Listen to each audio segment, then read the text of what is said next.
Defense maps have been a Fire Emblem series mainstay since Fire Emblem 5, and they fill a very important niche in supporting a Fire Emblem story. Many Fire Emblem games include heroic last stands as hordes of enemy troops assault a castle or attack a noble that you need to protect. And the way that most Fire Emblem games have decided to mechanically represent these moments in the story is maps where the win condition is simply to survive and defend a certain space for a certain amount of turns. Besides just being narratively appropriate at times, defense maps bring a lot to the table. My favorite thing about them is that they give different units a chance to shine. In most maps, mobility is key and cavaliers and flyers reign supreme. But defense maps with a stationary objective provide a niche for durable, low mobility units like knights and generals. Even early game archers often get some value out of defense maps where they can do chip damage over walls and from behind choke points. Unfortunately, even though defense maps are often narratively appropriate and they allow for new units to shine, I find most of Fire Emblem's defense maps to be incredibly dull. The big issue with defend maps is that it takes some effort to ensure that they don't all play out the same way, turtling in a choke point and pressing end turn until the map is over. This is boring, but it's also the natural play pattern that appears when the goal is to protect a space that your army starts right next to. The primary objective doesn't provide any incentive to stray from the defend point, and oftentimes a victory can be secured well before the defend timer is up, forcing you to just twiddle your thumbs until the map ends. Some Fire Emblem maps have gotten around this limitation by including juicy side objectives that the players need to leave the defense point to get, or by starting the player's army far away from the defense point, forcing them to move their army quickly to get there before the enemy does. Fire Emblem 7's Chapter 15, Talons Alight, is a great example of a poor defense map. In this map, your goal is to defend a throne for 7 turns. There are 4 entrances to the throne room, and you have more than enough units to gum up all the entrances and wait for the map to finish. This is boring. You can basically play this map as if it's an end turn simulator after the first couple turns when you've set up your choke points. The only incentive to push out of your choke points is the pair of chests to the southwest, which contain a mend and a silver axe. These aren't super strong incentives to begin with, but they are nice to have and encourage the player to scooch forward a little and grab them by the end of the map. This is pretty trivial playing the map normally, but can be made even easier by killing the boss. The chests are also close enough to the throne room that your units getting the chest are making meaningful contributions to defending the point, so it doesn't feel like much of a strategic sacrifice to send a thief and 1 combat unit over to go grab the goods. I mentioned killing the boss makes it easier to get the chests, and the reason for that is that killing the boss stops any reinforcements from spawning. This is a common trend in many defense maps, and sometimes it's an interesting challenge when the boss is far away from the defend point. So in order to kill the boss, you have to venture far away from the objective, thus weakening your defenses. In this map, however, the boss moves. You can easily bait him to where you can kill him on turn 2, ending all the reinforcements almost immediately. While this tactic makes you feel clever the first time you do it, without reinforcements you'll clear every enemy in this map with turns to spare, so it's kind of like beating a map on turn 2, but still having to dick around for 5 turns before you get to move on to the next one. The map is never going to be amazing without a major remake, but a couple adjustments could make it play out better. First, I would move the chest slightly further away to the south. The chest being further away means that whoever you're sending to go get it has to be away from the defense point for longer, making holding the throne room a little more challenging. I would also change the items in the chest. The big reward from the 2 chests is a silver axe, but it's decently likely no one will be able to use it unless you've worked on Marcus's axe level. I would change it to a killer axe and maybe change the mend to a gem. A killer axe would be usable by at least Marcus and Hector, and possibly Dorcas or Bartray if you've been making use of them. The other change I would make would be some small adjustments to the boss. Instead of having him move, I would have him carry some droppable item and stand still. This would also require changing his class so that he has 1-2 range, and lastly, I would still spawn reinforcements even if he dies. The droppable item would add some incentive to go out of your way to go kill the boss, and since my version of the boss wouldn't move, this would mean you have to take a unit away from your defensive position to go kill him, rather than him coming to you and it being pretty trivial to get rid of him on turn 2. An alternative change you could make to this would be making the map end if the boss dies. This is done on some other timed maps in Fire Emblem 7, like the pirate ship map. However, this does run the risk of making the map feel more like a kill boss map than a defend map. Like, it doesn't even really register in my mind anymore that pirate ship is a survive map because you always just end it by killing the boss. So if our goal is to make a really good defend map, I do think it's important that you complete it by actually defending an objective rather than killing the boss. The changes I suggested would put up an optional objective on either side of the map, so there would be an incentive to split up your army and push out past the area you need to defend. The reinforcements continuing to spawn would then put some strain on the defenses you left near the throne and encourage you to hurry back. These changes would make the map a bit more challenging and engaging without being too overbearing. Marcus would still be plenty strong to tackle one of the side objectives, but you would have to use your other combat units to manage the other one.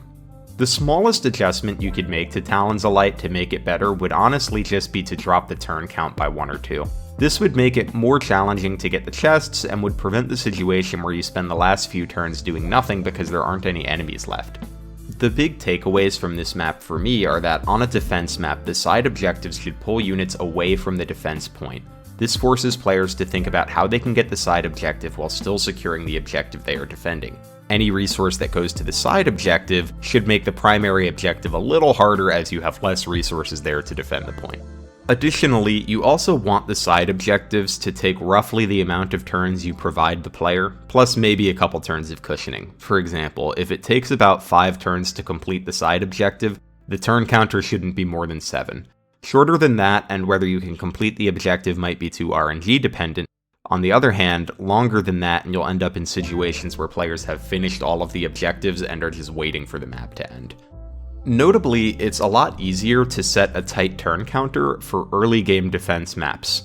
In early game maps, designers have a good idea of what units and items a player has available, as well as a decent idea of what each unit's stats will be because there hasn't been that much time for them to grow.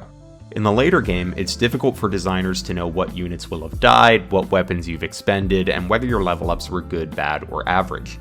This isn't to say you can't make a good late game defense map, but the turn count you set may feel too harsh or too lenient depending on the circumstances of the player's playthrough. This is less of an issue with other objectives where players are more able to manage the pace at which they take the map because there's no time limit. Ideally, the player should never feel totally relaxed in a defend map. They should always be worried about either getting the side objectives in time, blocking enemies from reaching the objective, or surviving an onslaught of powerful enemies. To me, the perfect defend map is Chapter 10, Unhappy Reunion from Fire Emblem Fates Conquest. From the start of this map, it's intimidating to look at. You're tasked with defending a row of spaces for 11 turns, and there are 4 entrances you have to block enemies from. Being early on in Conquest, you only have a few strong combat units available. The map feels hectic immediately as you try to move your units into a defensible position, while letting your more fragile units plink away at enemies with turrets and ballistas. Within the first few turns, I felt pretty overwhelmed in my first playthrough. It was challenging just to manage the 4 choke points, never mind the 2 villages outside of your defensive perimeter. The enemy flyers on this map also add another wrinkle to the challenge, as they're able to sneak around your choke points and either go for the objective or attack your squishier archers and mages, so you have to be very deliberate with your positioning so characters like Niles, Nyx, and Odin can contribute without putting themselves into danger.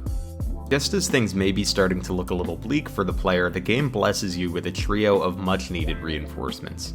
Baruka and Selena are competent combat units that can help you shore up your defense and can take a hit or 2 without dying. This is especially important if you're like me and reclassed Elise, leaving you with only a single healer.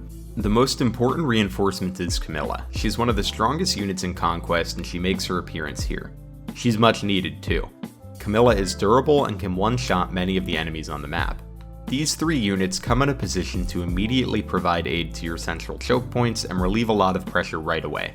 I used them to clear out some ninjas on their first turn in order to make the left village more approachable, but you could just as easily use them to clear out the right village or even send one left or right to help your defenders push up a little.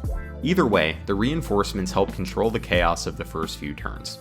Of course, the map doesn't let off the gas here. There are enemy reinforcements for the next 5 turns after Camilla, Baruka, and Selena arrive. Still, with the help of your new units, these are the turns where it's easiest to go for the side objectives.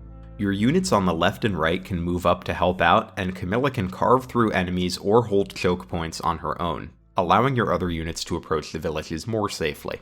If you're feeling particularly spicy, you can also try to approach the boss. Takumi has a bow, so even for Camilla he's dangerous, and he's also holding on to an elixir, which makes it difficult to take him out in one player phase, since you probably still want to leave some combat units behind to defend the objective. Most people probably won't take Takumi out on their first try, but it's a fun challenge that adds a little replayability to the map. Assuming you don't kill Takumi, the map starts to feel like it's calming down around turn 5 or 6. You'll probably be grabbing your last village and getting ready to either bring your army back in to defend the point, or getting ready to approach Takumi. Then the map throws its last curveball at you. On turn 7, Takumi activates a Dragon Vein, removing the water on either side of your defensive perimeter. This opens up even more openings to the objective that you'll have to immediately address. What really makes this work is that there are several Pegasus Knights whose AI prioritizes getting to the objective over anything else. They won't attack you on enemy phase, they just beeline right to the objective. There's no way to bait them, you just have to mobilize your troops quick enough to kill them before they get to the objective. The result of these new enemies and openings is that the last few turns feel like a return to the chaos of the beginning of the map.